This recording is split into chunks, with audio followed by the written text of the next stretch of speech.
오늘 주일은 2024년 첫 번째 주일이기도 하고 우리 교회 창립 기념 주일이기도 합니다. 이제 만 5년이 지나고 이제 6년이 되어가는 날입니다. 아마 이때가 되면 교회를 처음 세울 때의 그런 기억과 그때의 감정이 떠오르는 분들이 많이 계실 거예요. 교회는 우리의 영원한 주제입니다. 왜 그럴까요? 교회는 예수님의 사역의 결과이기도 하고 현재도 진행하고 있는 예수님의 사역이기 때문에 그렇습니다. 굉장히 중요한 곳이에요. 우리가 다 예수님을 사랑하는 것만큼 교회도 사랑합니다. 그래서 때로는 내가 교회고 교회가 곧 나이기도 할 정도입니다. 성경은 교회에 대해서 매우 다양한 비유를 보여줍니다. 한 70여 가지 된다 그래요. 하나님의 백성, 하나님의 자녀, 하나님의 양떼, 하나님의 밭, 하나님의 집, 하나님의 가족, 성전, 하나님의 이스라엘, 하나님의 작품, 하나님의 신부, 그리스도의 몸, 성령 안에 거하실 하나님의 처소, 성령의 전, 진리의 기둥과 터 등등등 이렇게 계속 얘기할 수 있습니다. 그만큼 교회라고 하는 곳은 이 세상에 하나님의 모든 기대를 담고 있는 하나님의 기관이다라고 할 수 있는 거죠. 이러한 기대를 잘 보여주는 말씀이 에베소서 곳곳에 있는데 특별히 3장 10절은 이렇게 가르쳐 줍니다. 이는 이제 교회로 말미암아 하늘에 있는 통치자들과 권세들에게 하나님의 각종 지혜를 알게 하려 하심이니.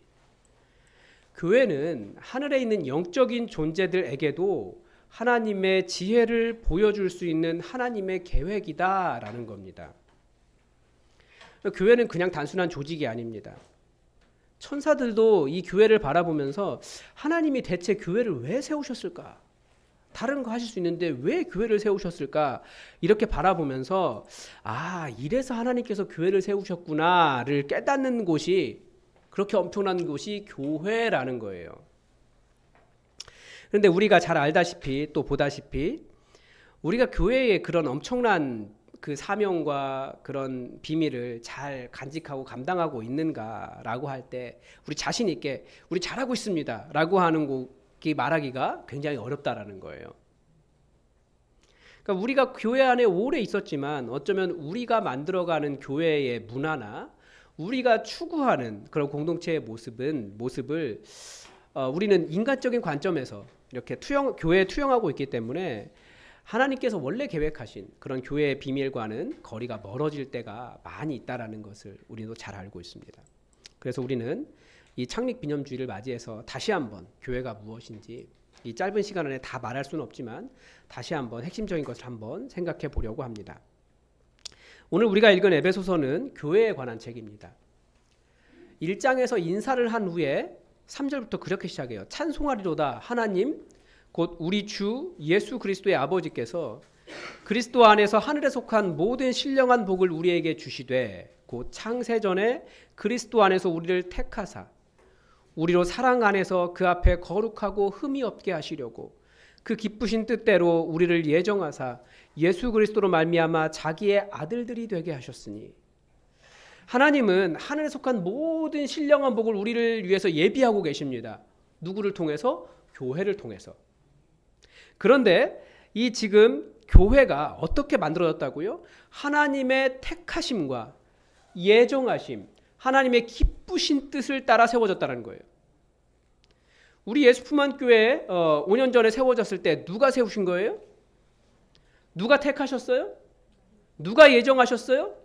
여기에 하나님의 기쁘신 뜻이 있었다는 거예요. 하나님이 기뻐하셨어요, 우리를. 그렇게 시작된 곳이 교회입니다. 단순히 사람들의 모임이 아닙니다. 우리가 모였으니까 우리 의지로 만들어진 것이라고요? 하나님의 이 택하심을 잘 모르는 말이에요. 그래서 종교개혁자들은 교회의 기초는 하나님의 은밀한 선택이다 이렇게 강조했습니다. 라틴어로 써놨는데 교회의 기원은 하나님이십니다.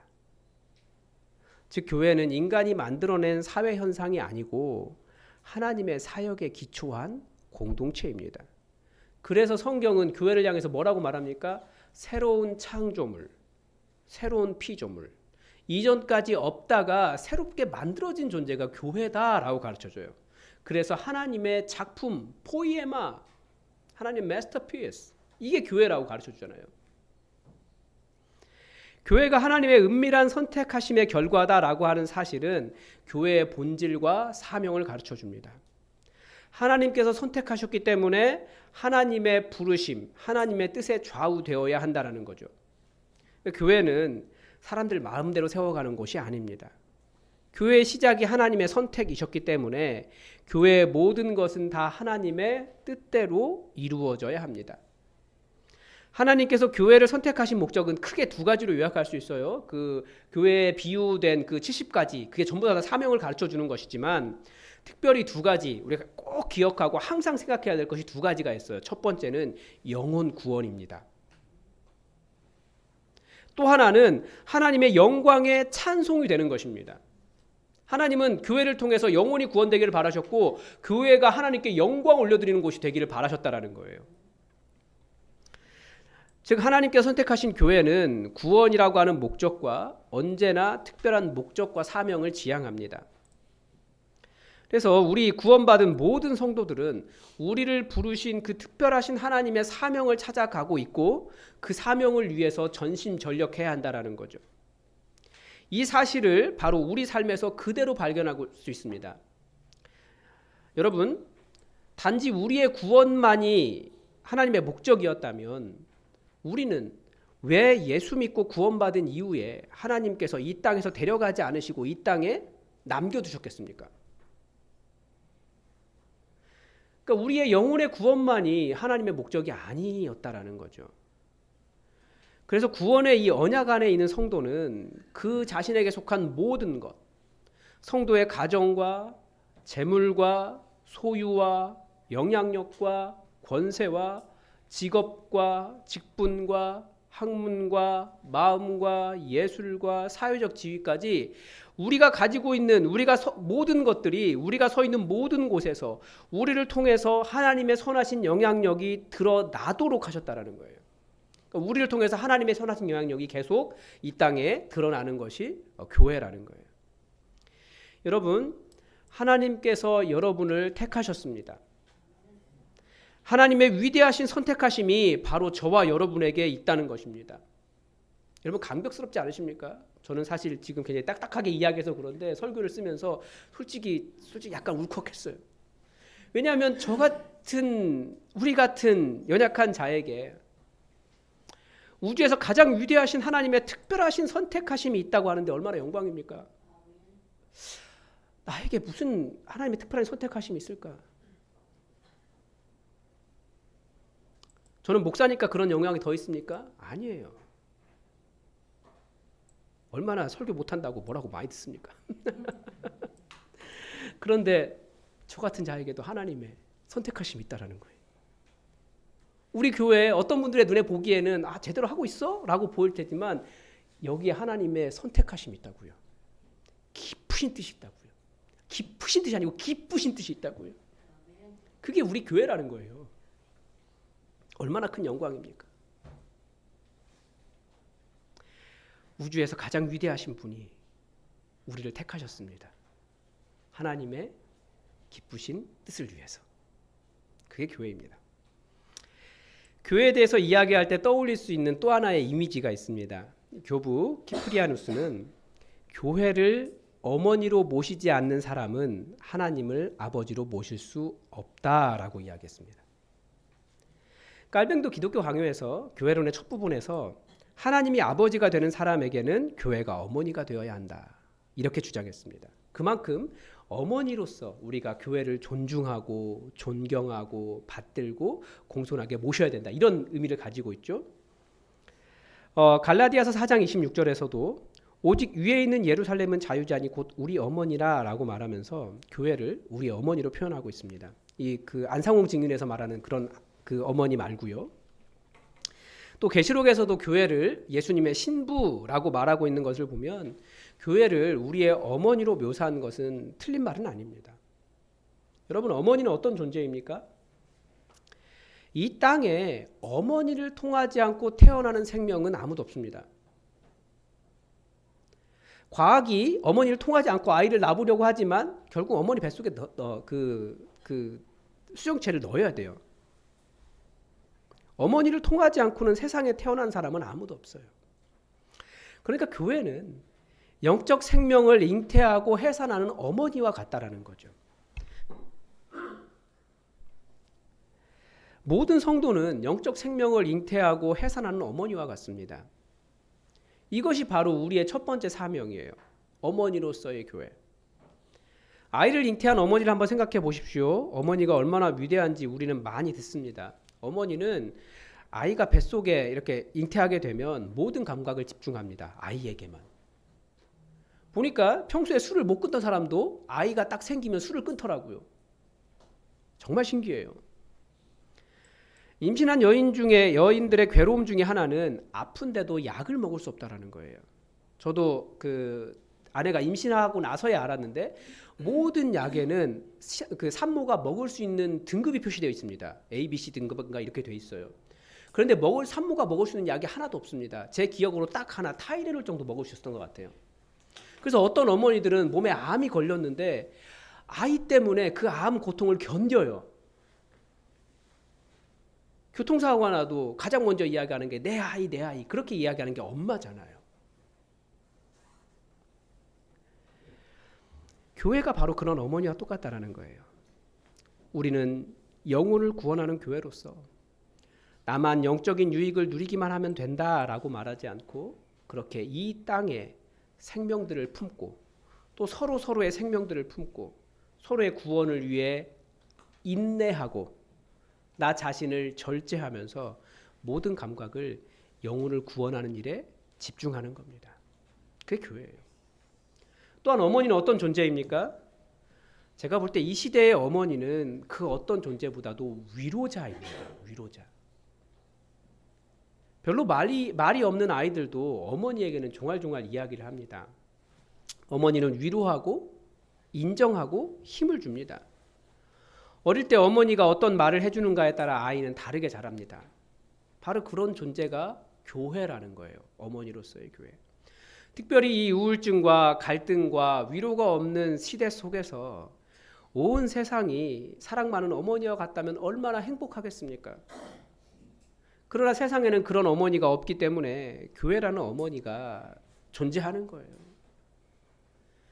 가슴에 사람들을 품고 슬퍼하는 자를 품고 힘들어하는 자가 그 어머니가 언제 기억납니까? 엄마 밥 먹고 싶다 그런 생각 있잖아요. 그렇게 찾아가고 싶은 존재가 교회라는 거죠. 그러니까 이런 우울증과 위로가 없는 시대 속에서 누가 위로자가 되어줄 수 있겠습니까?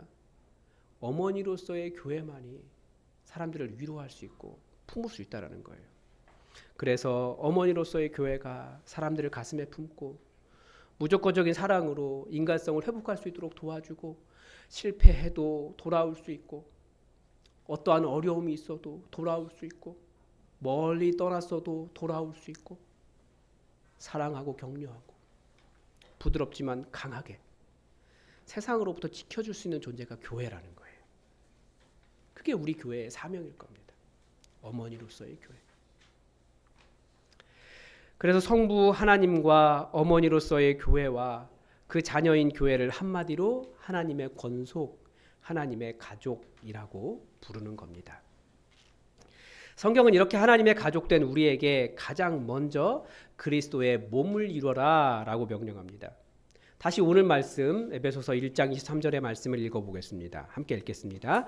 교회는 그의 몸이니 만물 안에서 만물을 충만하게 하시는 이의 충만함이니라.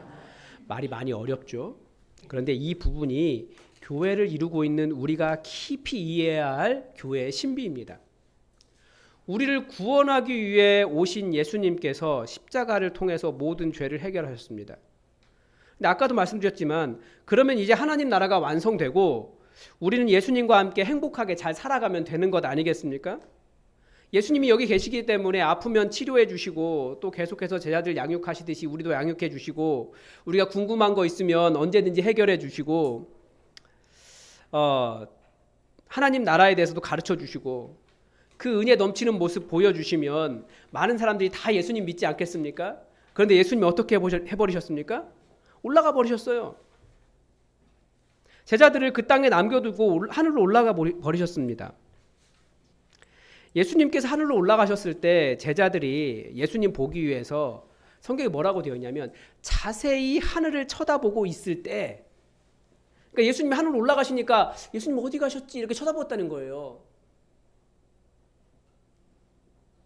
그런데 그때 옆에 있었던 흰 옷 입은 두 사람이 천사 둘이겠죠? 천사 둘이 그렇게 이야기했어요.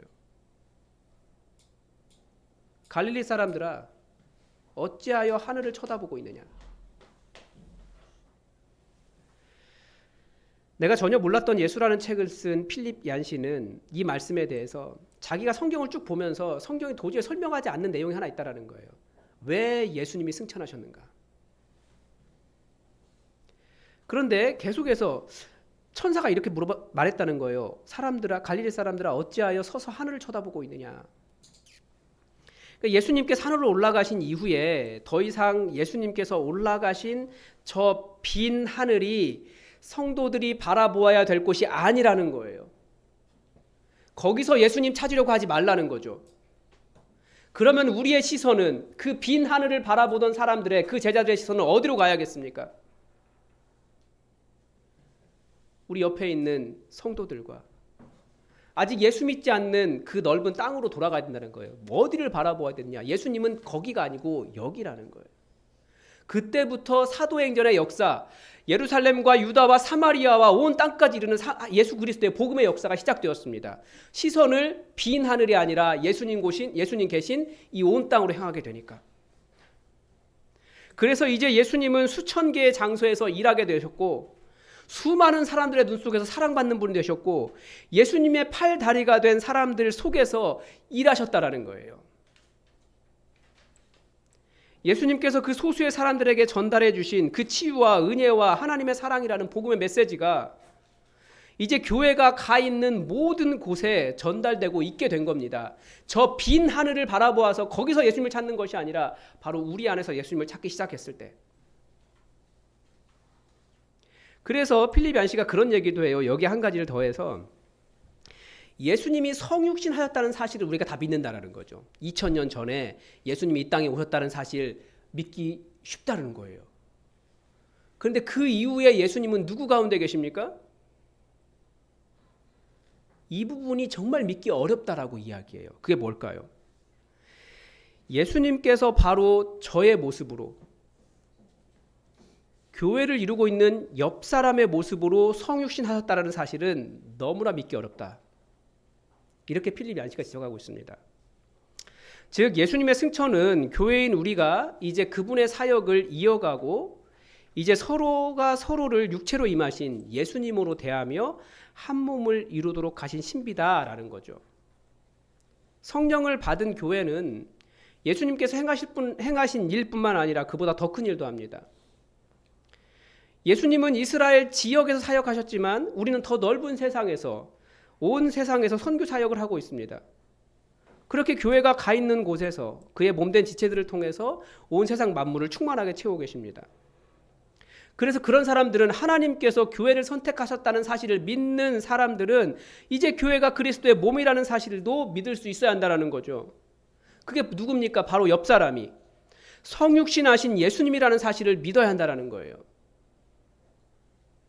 잘 못 알아들으신 것 같은데요. 우리 이렇게 한번 질문해 보겠습니다. 여러분, 제가 성육신하신 예수님으로 보이세요? 정말 심각하게 묻는 거예요. 왜냐하면 설교할 때마다 여러분 뭐라고 하셔가지고 이거 믿을 수 있어야 된다는 거예요. 다른 말로 하면 우리의 믿음은 무엇입니까? 잠깐 옆 사람을 볼까요? 잠깐 보십시오. 저는 당신이 성육신하신 예수님으로 보입니다.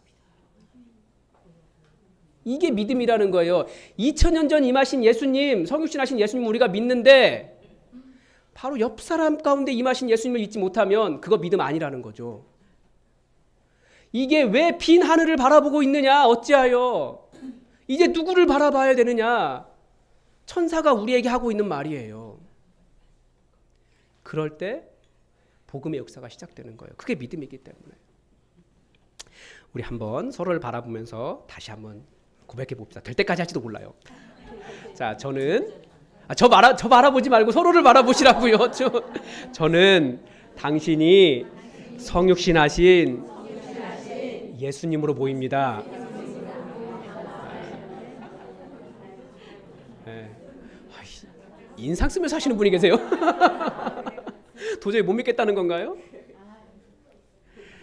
그 고백은 뭐냐면 내가 예수님을 사랑하듯 나는 당신을 사랑합니다. 예수님께서 저를 사랑하시듯 여러분도 저를 사랑하시는 줄 믿습니다. 이게 옆 사람 가운데 임하신 성육신하신 예수님을 바라보는 그 믿음이라는 거예요. 이 고백 가운데서 이 믿음 가운데서 교회는 그리스도의 몸이 되는 겁니다.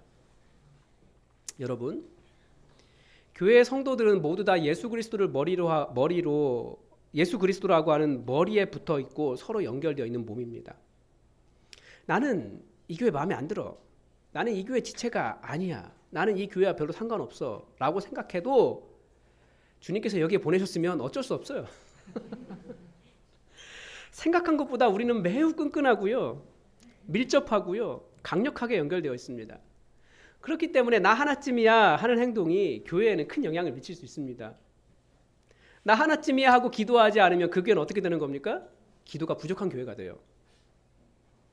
나 하나쯤이야 하고 예배와 모임과 교회 양육과 사역에 동참하지 않으면 어떻게 될까요? 그만큼 교회는 약해지는 겁니다. 교회는 그의 몸이니 만물을 충만하게 하시는, 만물 안에서 만물을 충만하게 하시는 충만함이니라 교회라는 거예요. 예수님은 지금도 교회를 통하여 이 땅과 하늘을 연결하고 계시고 교회를 통해서 이 세상을 충만하게 채워가시는데 나 하나쯤이야 뭐 어때? 라고 하면서 신앙생활이나 섬김이나 일들을 등한시한다면 하나님의 위대하신 그 구원의 대서사시가 완성될 수 없다라는 거죠. 여러분이 여기 앉아있다는 사실은 굉장히 놀라운 일입니다. 하나님의 특별하신 계획이 있습니다. 이것을 고린도전서 12장 18절에서 뭐라고 이야기하고 있냐면 이제 하나님이 그 원하시는 대로 지체를 각각 몸에 두셨으니 라고 되어 있어요. 이게 무슨 말이냐면 그리스도의 몸을 이루고 있는 교회는 원문의 뜻에 따르면 하나님의 뜻에 따라 배치해 놓으신 겁니다. 이런 뜻이에요. 그러니까 여러분이 여기에 오신 것 마치 이 전쟁을 하기 위해서 전쟁에서 승리하기 위해서 그 위에서 병사를 배치한 것과 똑같다라는 거예요. 그런데 우리를 보면 에이 내가 뭐 라고 생각하는데 전혀 그런 거 없어요. 여기에 있다는 것 자체가 하나님께서 거기에 배치해 놓으신 거예요. 그런 필요한 사람이고요. 하나님이 필요하셨기 때문에 두셨다라는 거죠. 그리고 이어지는 고린도전서 13장에서 이렇게 이야기하는 거죠. 우리 몸의 각 기관과 신경과 혈관, 몸의 각 기관들은 어떻게 연결되어 있습니까? 신경과 혈관, 뼈와 근육 이런 것들로 연결되어 있잖아요. 근데 교회는 무엇으로 연결되어 있습니까? 고린도전서 13장 무슨 장입니까? 사랑장이에요. 사랑을 왜 이야기해요? 교회가 한 몸 되는 것. 하나님께서 우리를 군대처럼 배치해 놓으셨는데 그 교회가 유기적으로 돌아갈 수 있는 방법이 사랑이라는 거예요. 사랑은 어떻게 시작합니까? 사랑은 그죠.